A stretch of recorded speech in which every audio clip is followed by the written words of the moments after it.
Our gospel text for today is from the Gospel of Matthew, chapter 11, verses 11 to 15, and is made up of two parts.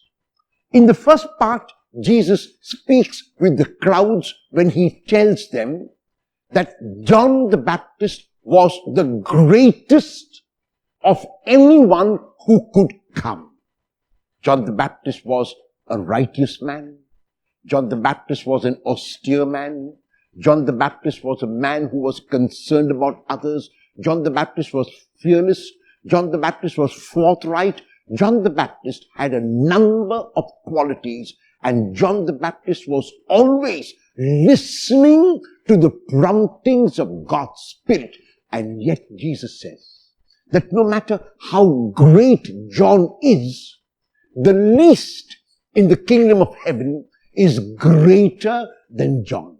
Why is the least in the kingdom of heaven greater than John? Because the least in the kingdom of heaven has direct access to God. Because the least in the kingdom of heaven is seeing the face of God. Because the least in the kingdom of heaven is always and every time in the presence of God. And so the striving is to reach that heaven. The striving is to open our hearts to God's grace, which God gives us in order to reach that. In the second part of this reading, Jesus speaks about how he has come to show us that way when he speaks about John as being Elijah. In the book of Malachi, chapter 4, verse 5, we are told that God is going to send a messenger before God can reveal himself. And in the book of Malachi, chapter 4, verse 5, that messenger is revealed as Elijah. John the Baptist is compared with Elijah.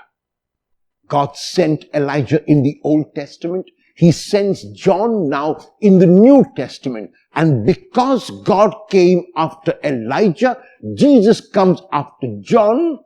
Jesus is saying that he is the one who will be revealed.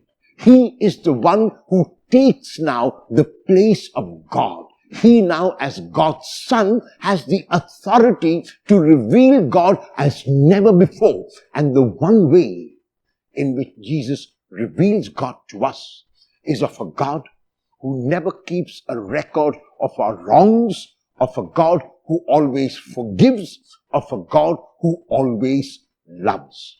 And so our endeavor today is to realize first that God has spoken to us tangibly, practically, and physically in the Lord. We have only to look at the Lord.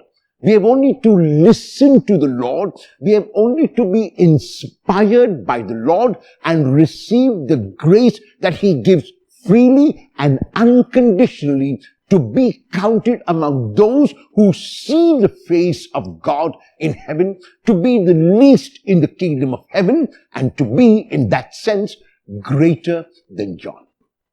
How will you imitate the Lord in your life today? What one quality of the Lord will you pick up and act on today?